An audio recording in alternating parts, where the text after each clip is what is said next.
El fenómeno de la propaganda existe desde los orígenes de la humanidad. Los chamanes, sacerdotes o hechiceros ya intentaban influir en los demás para promulgar, defender y difundir sus creencias, modificando y legitimando esas ideologías. Lejos de desaparecer, la historia se ha encargado de demostrar que la propaganda ha jugado un papel muy importante y algunos autores afirman que decisivo en cambios de ideologías, en tiempos electorales, de guerra, crisis, etc.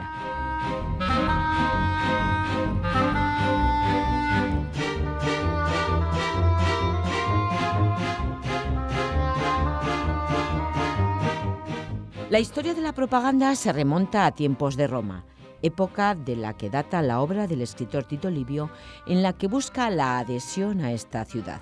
Esta herramienta vuelve a ser utilizada y a expandirse gracias al impulso de la Iglesia Católica con su departamento de administración pontificia dedicado a controlar las rutas misioneras del Nuevo Mundo. La connotación religiosa desaparece con el uso de la propaganda por parte de los regímenes totalitarios del siglo XX, léase nazismo, fascismo o estalinismo. De hecho, es en el periodo de la Primera Guerra Mundial cuando se institucionaliza la propaganda moderna con métodos científicos.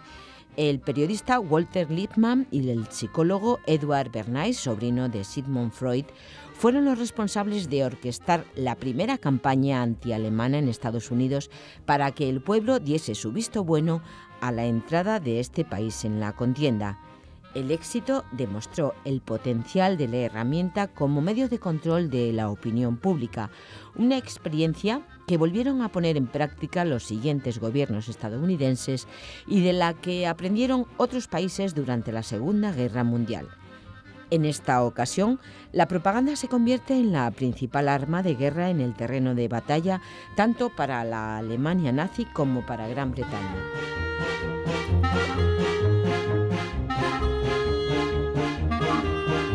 Y a partir de este momento, el término se asocia con el control de la opinión pública mediante medios de comunicación masivos. Posteriormente, la propaganda se vinculará con las estrategias de los partidos políticos y los gobiernos no necesariamente identificados con los gobiernos totalitarios. En las sociedades capitalistas, el auge de la publicidad comercial y de la propaganda política han sido parejos desde principios del siglo XX hasta la actualidad. Ya a nadie se nos escapa que son las grandes empresas y expertos publicitarios los que hoy en día organizan la propaganda y las campañas electorales de los políticos en sus más mínimos detalles.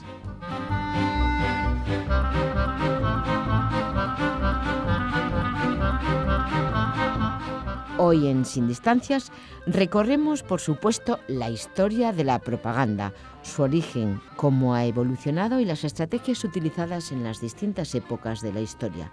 Y lo vamos a hacer con la ayuda de un experto al que conocéis muy bien y que nos presenta el politólogo Miguel Candelas.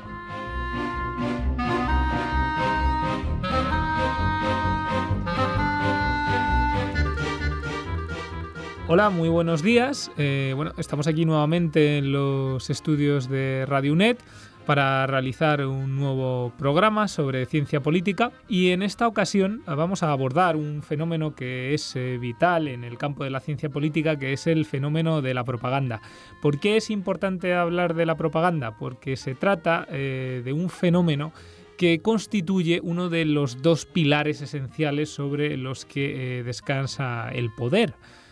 Si siempre se tiende desde los autores más clásicos, Maquiavelo, por ejemplo, siempre ha fundamentado que el poder se sostiene sobre dos pilares y que el príncipe tiene que ser tanto temido como amado. El temor está bien claro, es el poder militar, es el poder económico, es el poder de la fuerza, es el poder de la violencia, el poder de la coacción. Pero al lado de eso, el príncipe también tiene que ser amado. Y en ese amor es donde entra la propaganda, que es justamente la comunicación política, la seducción, la persuasión. Finalmente, esta persuasión de masas con el objetivo de legitimar o de apoyar fenómenos políticos e ideas políticas. Tanto ideas conservadoras, de continuismo, de reforzamiento del poder político, como ideas de cambio, ideas revolucionarias. En este sentido, pues la propaganda es dual, puede servir tanto para una cosa como para otra, para reforzar el conservadurismo, para reforzar el poder hegemónico dominante o, en cambio, para reforzar la sublevación, para reforzar la rebelión, para reforzar el cambio, ¿no? Y bueno, para hablar de esta cuestión tenemos a toda una autoridad en la materia, que es el catedrático de Ciencia Política y de esta casa además, Ramón Cotarelo. Bueno, bienvenido Ramón, otra vez aquí los dos. Hola, muy buenas, ¿qué tal estáis? Bueno, la idea también de que vinieras aquí es porque tú en uno de tus últimos libros, Introducción a la Política, un manual de ciencia política para los estudiantes de grado de la UNED y en general para todo interesado en el apasionante universo de la política, dedicas, si no recuerdo mal, un capítulo completo a hablar sobre el fenómeno de la comunicación persuasiva, que no es otra cosa que la propaganda. Cuéntanos un poco, como brevemente, ¿no?, cómo abordas este capítulo para introducirnos a este apasionante fenómeno de la propaganda. Sí, en la vida política contemporánea, en la sociedad mediática, sociedad de la información, la comunicación es un factor esencial. Eso no hace falta ni siquiera mencionarlo. Si no hubiera comunicación, pues no habría prácticamente vida política, o esta se desarrollaría en los términos de las antiguas polis griegas. Hay comunicación. Luego, la comunicación es, digamos, la actividad reina, por así decirlo. Es muy difícil distinguir la comunicación de la propaganda. Es más, posiblemente no se puede. De hecho, algunos de los más importantes teóricos de la comunicación han sido los inventores de la propaganda. De hecho, claro, es que hay que remontarse a los orígenes históricos del término, porque es que si no es muy difícil de entender. La propaganda es una invención de la Iglesia Católica. Allá por el siglo XVI se crea una de las sagradas congregaciones que han seguido operando a lo largo de estos siglos, que ha operado hasta recientemente, que se le ha cambiado el nombre, que es la Sacra Congregación de Propaganda Fide, para la propagación de la fe. Ahora le han cambiado el nombre, es para la evangelización de los pueblos. Pero esa era la organización de Propaganda Fide. Y de ahí viene la idea. La idea es una congregación para predicar la doctrina católica a los pueblos que no la conocen.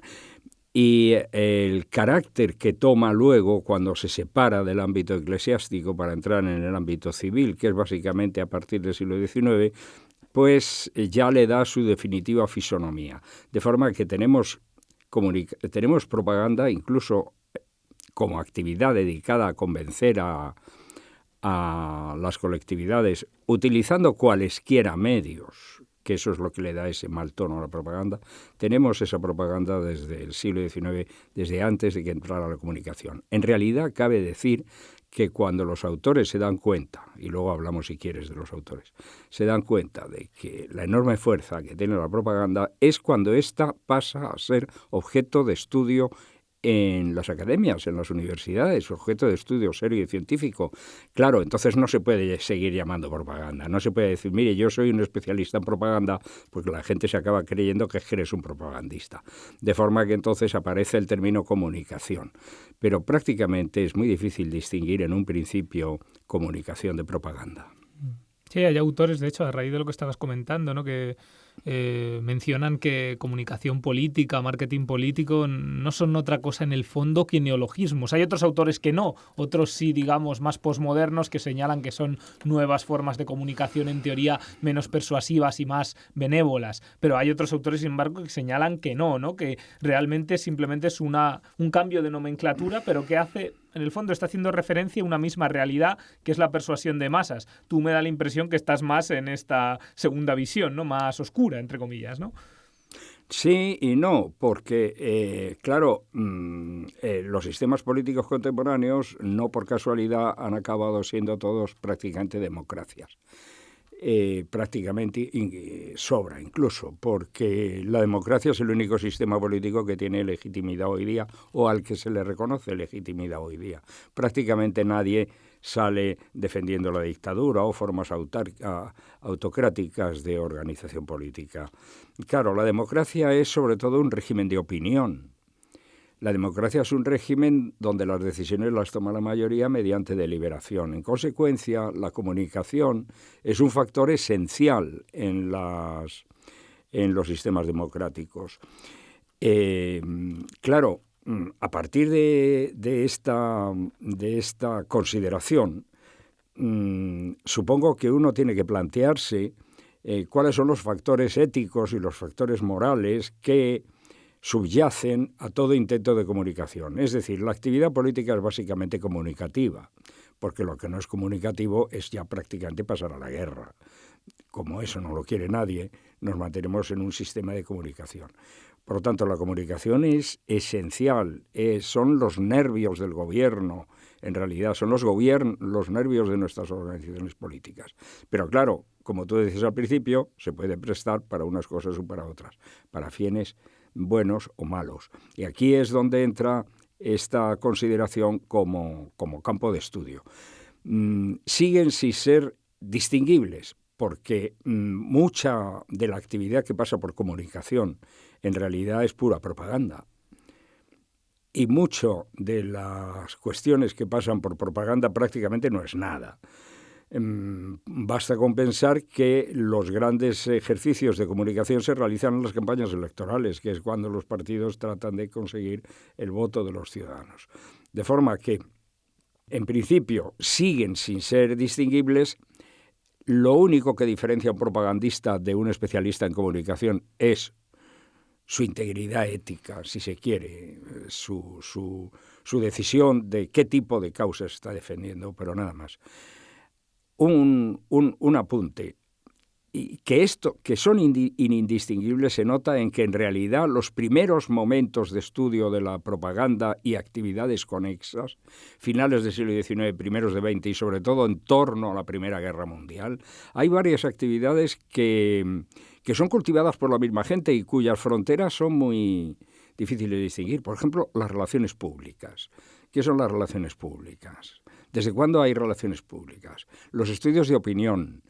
Los dos señores que más han hecho por establecer un estudio y una práctica profesional incluso de relaciones públicas y de opinión, que son los señores Ivy Lee y el señor Edward Bernays, que era por cierto sobrino de Freud, son los señores que han estado mezclando una cosa o la otra. De hecho, Bernays, cuyas primeras obras son La cristalización de la opinión pública y cosas por el estilo, su libro más importante se llama Propaganda.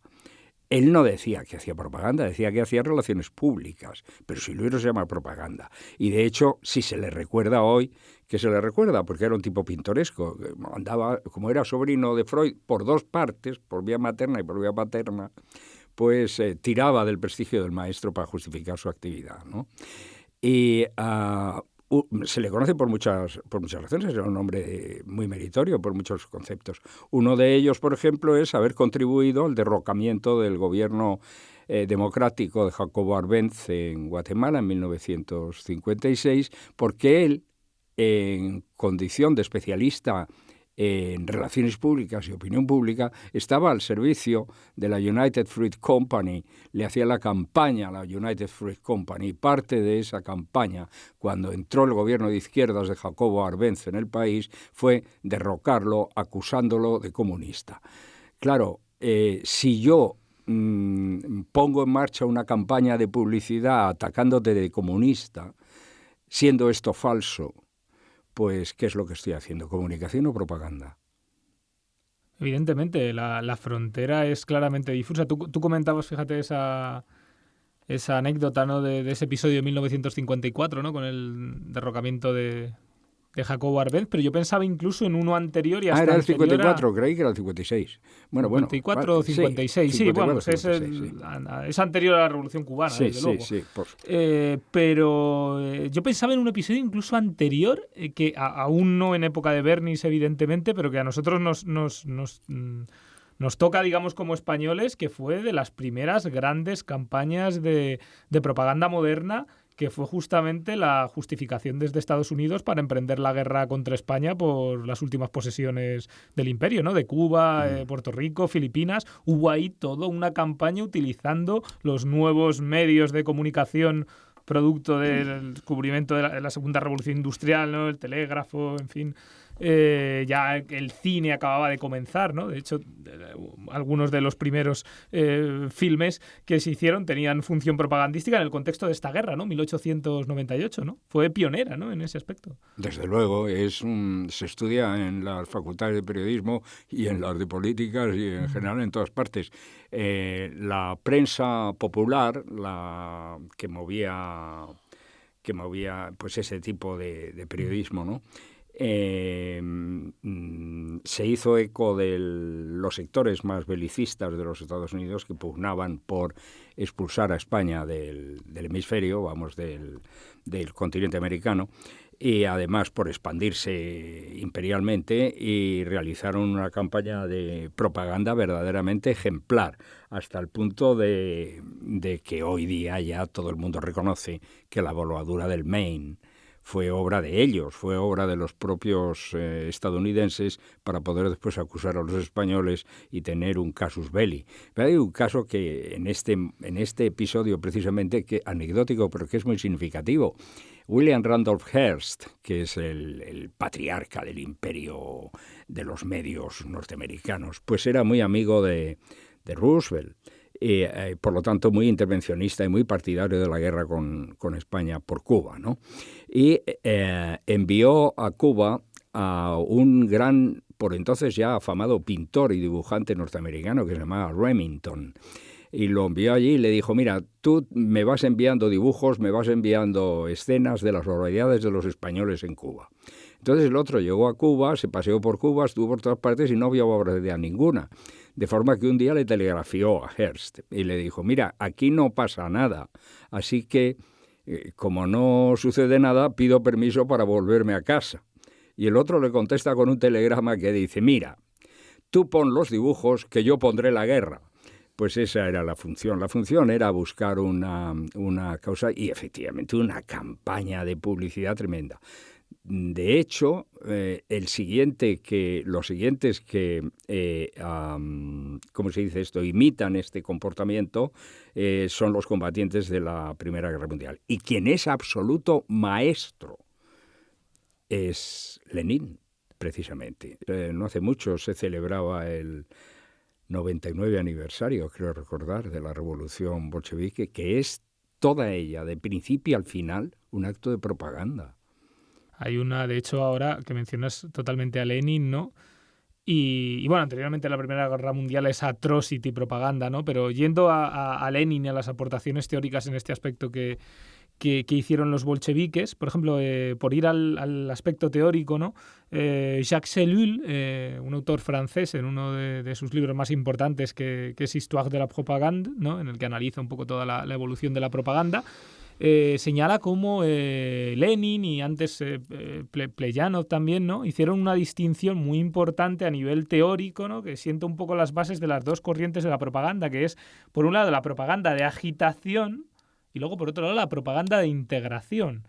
Es decir, una propaganda, digamos, apasionada, rápida, fugaz, destinada a, como tú decías, por ejemplo, cambiar la opinión pública de un país para entrar en una guerra, agitar puntualmente un país para llevar a cabo una revolución, pero luego una propaganda de integración lenta, más diseminada, más pausada, respetando ciertos tiempos, para poco a poco ir diseminando ideas, creencias, valores y modificando paulatinamente el sentido común de la gente, ¿no? Entonces yo creo que esta distinción, no sé tú cómo lo ves, pero me parece muy, muy importante.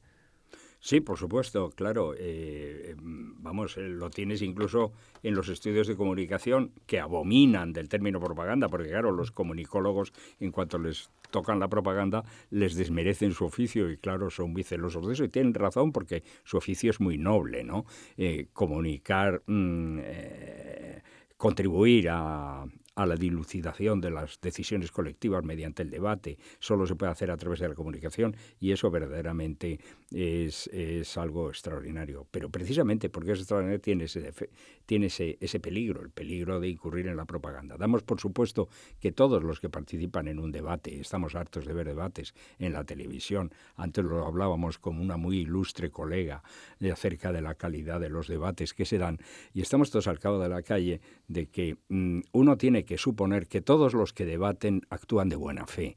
Si alguno no lo hace, pues todo se envicia, pero al mismo tiempo es muy difícil de descubrir. Si alguien va con las cartas marcadas y pretende un objetivo que no es estrictamente aceptable, en fin, si va de mala fe, y eso es muy frecuente en nuestras sociedades, vamos, en general en todas, ¿no? Pues entonces, claro, la comunicación deriva hacia propaganda. De ahí esa desconfianza que nuestros colegas, los de comunicación, tienen, y ese temor a que se les confunda permanentemente, porque de hecho pasa con mucha frecuencia. En realidad, prácticamente, casi toda la actividad política es propaganda, pero no ya desde los tiempos de los que hemos estado hablando ahora, que si fines del siglo XIX, que si la Iglesia y la sacra congregación de propaganda fide. No, desde siempre jamás amén.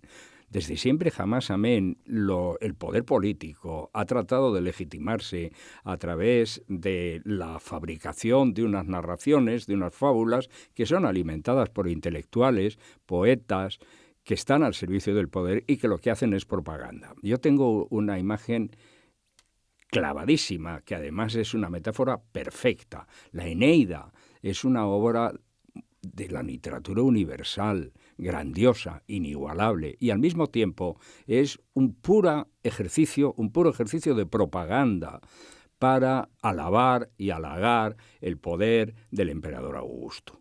Se trataba de que Virgilio le buscara a Augusto una ascendencia divina, y por ello le hace descendiente de Eneas, que es un personaje que se ha inventado el poeta y que, claro, pues que es hijo de vincula el poder político romano al panteón griego, después romano, ¿verdad? Y lo proyecta hacia el futuro. Eso es pura propaganda. Claro, ¿cómo podemos decir, hombre, la Eneida es un maravilloso poema, pero al mismo tiempo es una pieza de propaganda? ¿Y es las dos cosas? Pues mire usted, lamentablemente o no lamentablemente, pues sí. Y eso pasa prácticamente con todo a lo largo de la historia. Gran parte del teatro, por ejemplo, del teatro francés, del teatro clásico francés, ¿qué es? Pues propaganda también, claro está, ¿no? Claro, a mí me parece muy interesante que comentes el aspecto histórico, es decir, porque si queremos analizar bien cómo es el fenómeno de la propaganda hay que verlo en la larga duración, ¿no? Y cómo ha evolucionado a lo largo de la historia, pero cómo hay ciertas máximas, ciertas... no me gustaría llamarlo leyes ni reglas, pero, en fin, principios generales, ¿no?, de la persuasión que siguen siendo comunes pues desde el Neolítico casi, ¿no? Muchos, de hecho, autores que han estudiado la propaganda, pensaba en el anteriormente mencionado Ellul, pienso, por ejemplo, en Jean-Marie Domenach, que es otro, establece más o menos que el inicio de la propaganda se inicia a finales del Neolítico, ¿no? Justamente, en fin, cuando se produce la revolución neolítica, descubrimos la agricultura, la ganadería, ¿no? Nos sedentarizamos, multiplicamos las reservas, eso crea unos excedentes y hay pues unos seres humanos que comienzan a apropiarse de esos excedentes y a controlarlos y a decir a los demás que es bueno para el conjunto de la comunidad que ellos los controlen y que ellos mandan y que haya otros, la inmensa mayoría, que obedezcan. Y eso no solo se puede conseguir con la fuerza. Y entonces, digamos, ahí es cuando comienza la propaganda, ¿no? Y como tú bien decías, ligado a la religión. De hecho, es muy difícil distinguir en esos primeros tiempos y no tanto primeros tiempos. Prácticamente hasta el siglo XVIII la propaganda esencialmente religiosa, ¿no? La justificación del poder es religiosa en esencia, ¿no? Sí, bueno, claro, porque desde el origen de los tiempos, fíjate tú, los sacerdotes egipcios explicándole al humilde pueblo llano que el faraón es Dios, ¿no? O uno de los dioses, y el lío que se arma allí cuando se produce la revolución monoteísta dentro del factor de propaganda. Sí, ha pasado desde siempre.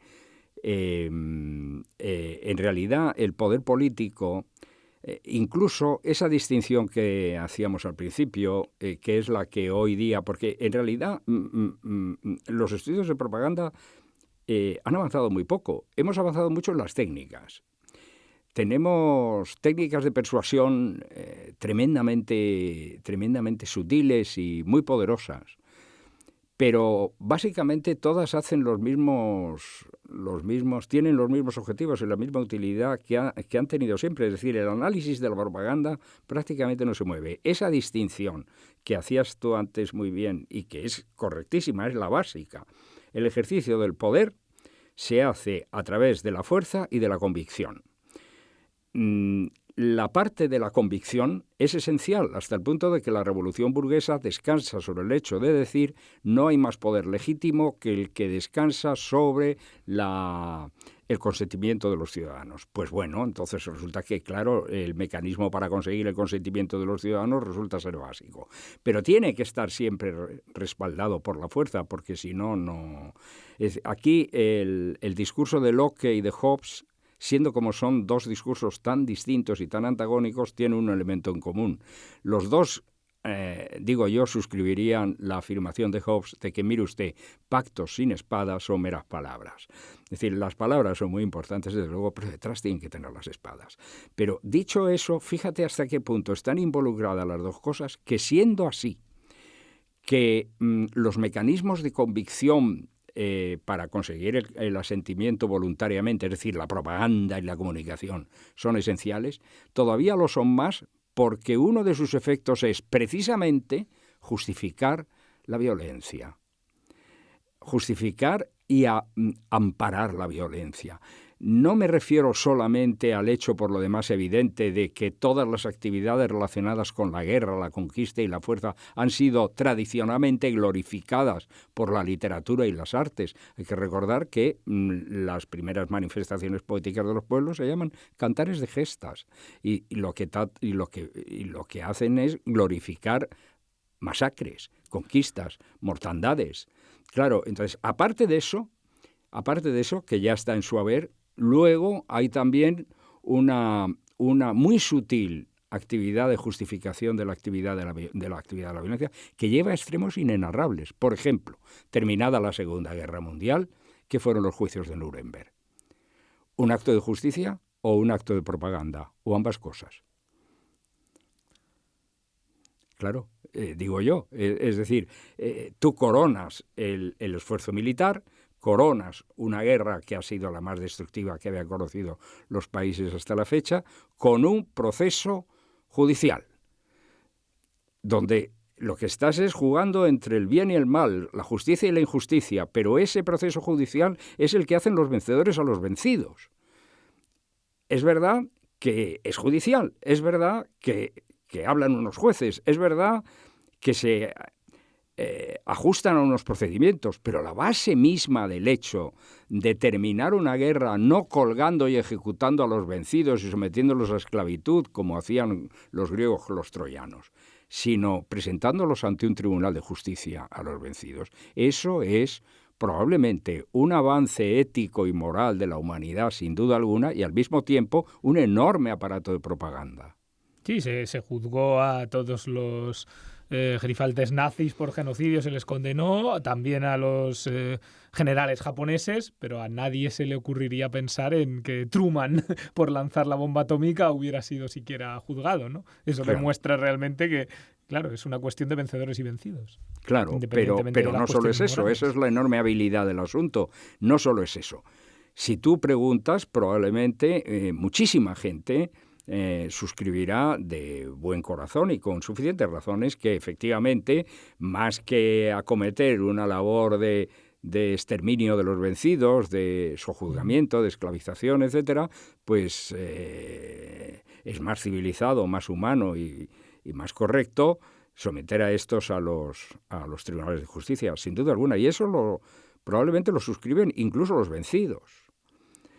Claro, por eso es tan fuerte esto, porque siendo sin duda un avance de la civilización, es al mismo tiempo un avance de la propaganda en una relación muy sutil con los procesos de legitimación del poder político. Muy sutil, porque efectivamente quien lleva a los vencidos en una guerra ante los tribunales de justicia luego se niega a comparecer cuando el acusado puede ser él.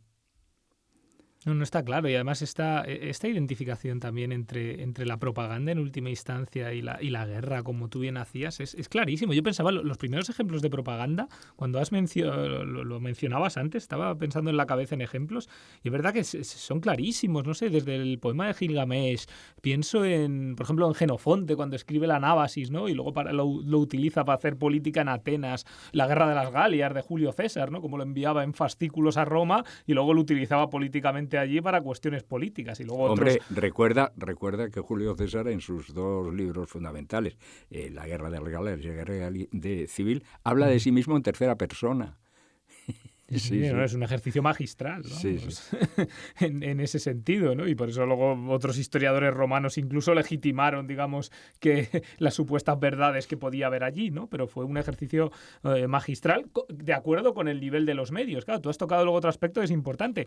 Las técnicas las estrategias de la propaganda, mejor dicho, se mantienen a lo largo de la historia unos principios generales, pero claro, la técnica es esencial. No es lo mismo hacer propaganda escribiendo en una tablilla que con una imprenta de tipos móviles, que utilizando la fotografía, el telégrafo, el cine, la radio, después de la televisión. Y bueno, ahora, y por terminar esta última parte del programa yendo a la más absoluta actualidad, Internet. Es decir, cómo ha modificado radicalmente las técnicas de la propaganda o de la comunicación política, como lo quieras llamar,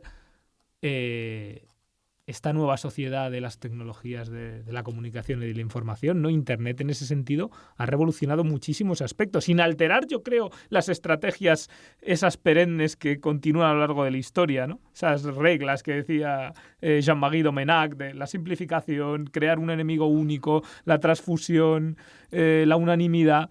Pero en cuanto a las técnicas, Internet lo ha revolucionado todo, ¿no? ¿Cómo lo ves? Y por terminar eso el programa yendo a los ejemplos más actuales de geniales campañas de propaganda. Estoy pensando en España, en Estados Unidos, en muchísimos países. ¿Cómo Internet y la web 2.0, las redes sociales, ha cambiado eso? Bueno, me parece que está clarísimo, ¿no?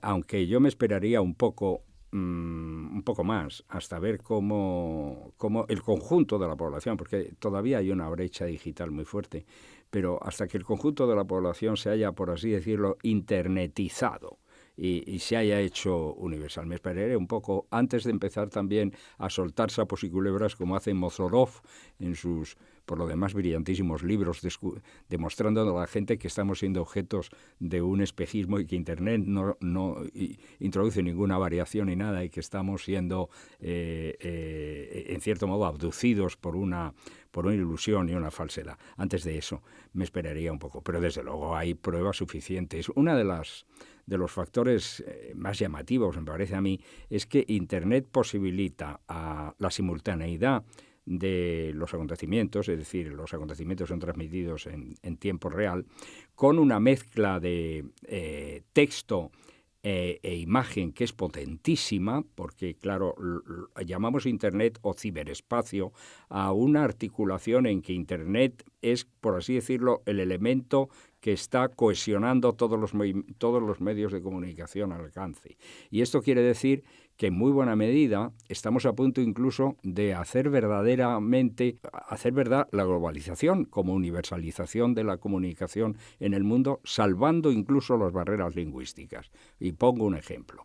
El caso del partido Podemos en España, que ha sido una aparición fulgurante con un éxito arrollador en los primeros tiempos. Ahora parece que está un poco más digamos, estabilizando el vuelo y probablemente quedándose en lo que nunca hubiera querido ser, es decir, un partido más del sistema, pero empezó muy bien. Ese éxito radica en la utilización de una fórmula que tampoco es suya, que viene de la campaña de Obama, del Yes We Can, pero a su vez esa consigna tampoco es propia de Obama, es propia de la campaña de aquel jornalero mexicano que planteó una lucha revolucionaria, reivindicativa de las espaldas mojadas en los Estados Unidos en los años 70 y 80, César Chávez. Es decir, fíjate, una fórmula que aparece antes de que haya surgido Internet, es rescatada por el universo Internet, proyectada en el mundo entero y tiene efectos arrolladores, pero literalmente arrolladores en todo el mundo, al otro lado del Atlántico. Claro, eso es universalidad, simultaneidad, gratuidad en el acceso, libre acceso a la información. Todo eso es una revolución en Internet.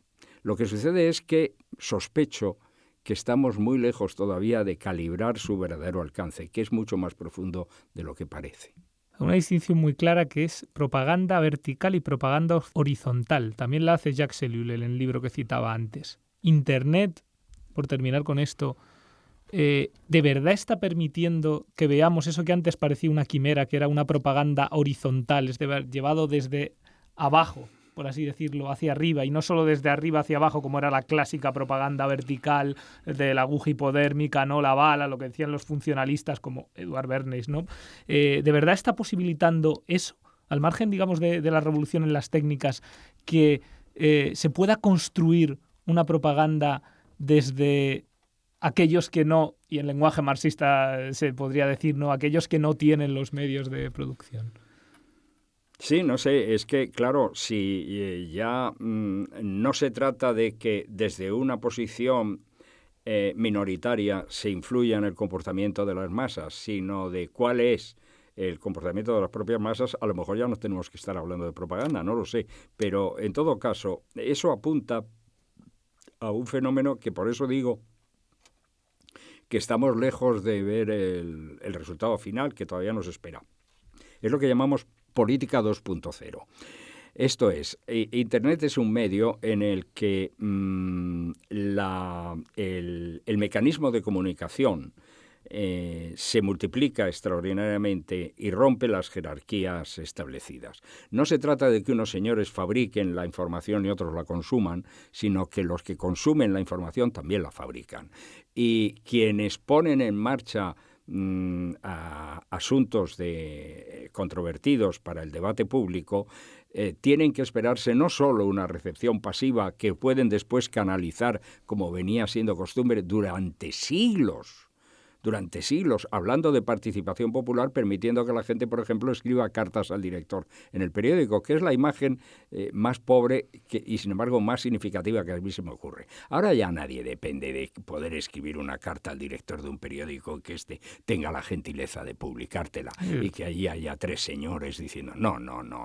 Ahora cualquier señor que ponga un texto en la red es inmediatamente replicado por miles o cientos de miles de voces, y estas voces articulan, claro, una opinión pública que es muy difícil controlar. Pero ojo, porque al mismo tiempo, si miras quiénes son activos en las redes sociales, que es de lo que se trata en Internet, te das cuenta de que sigue siendo una minoría. La mayoría de los que consumen redes sociales consumen tanto la información que dan los medios tradicionales como la información que fabrican estos otros internautas que están dentro del ámbito de lo que llamamos política 2.0. Hay gente que tuitea y hay gente que retuitea.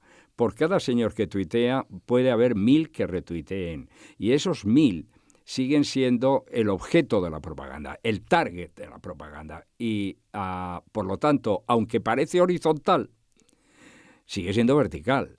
Sigue siendo vertical porque entre el acontecimiento, la noticia, por ejemplo, lo que hay que denunciar, un nuevo escándalo, cosas de ese tipo, ¿no?, y su consumo masivo, intervienen esas gentes intermedias que están posicionados, que son tuiteros de prestigio. Ya empieza a haber tuiteros de prestigio, ya empieza a haber rankings, ya empieza a haber jerarquías, ya se les publica como tales tuiteros, ya alcanzan el nivel de columnistas, ¿verdad?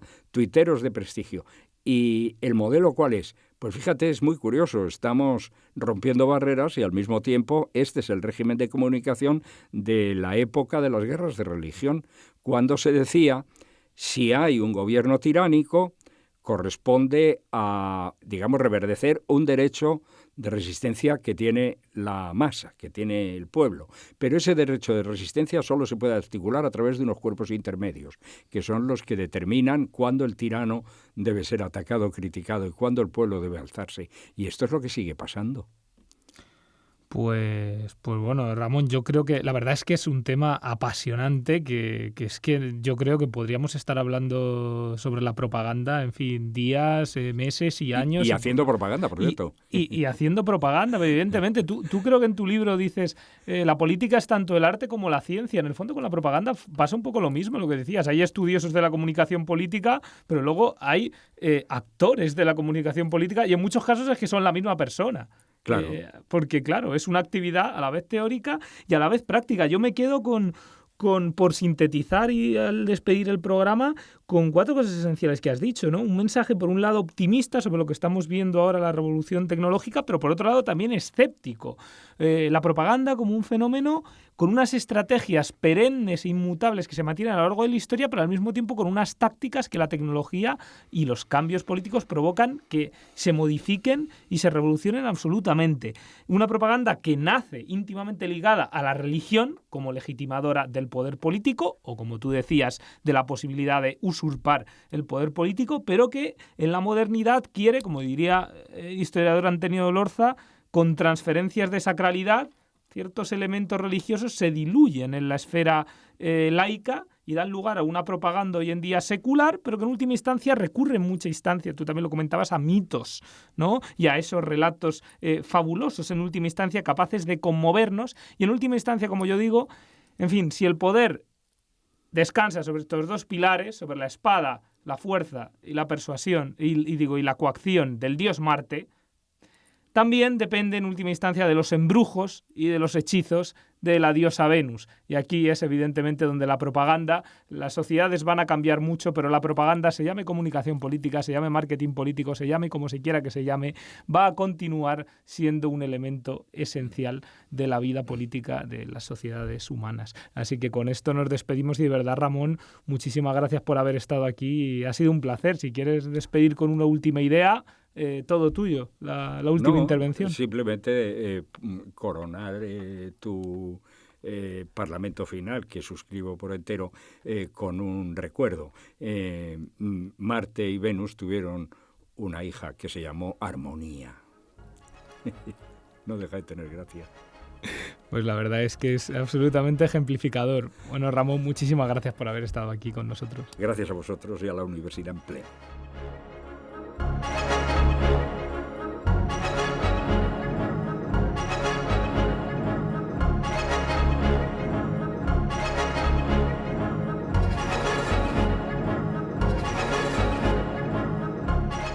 El libro del catedrático de la UNED, Ramón Cotarelo, Introducción a la ciencia política, os ayudará a profundizar en la comunicación persuasiva.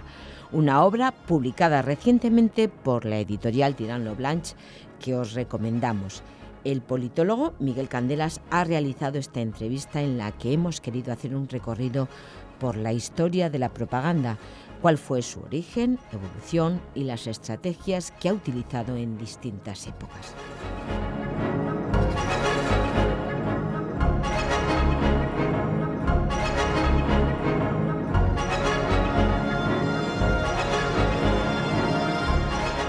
Esperamos que os haya interesado este tema, temas clásicos que no podemos desvincular de la actualidad y que queremos que te sirvan tanto si formas parte de nuestra comunidad universitaria UNED como si quieres completar tu formación.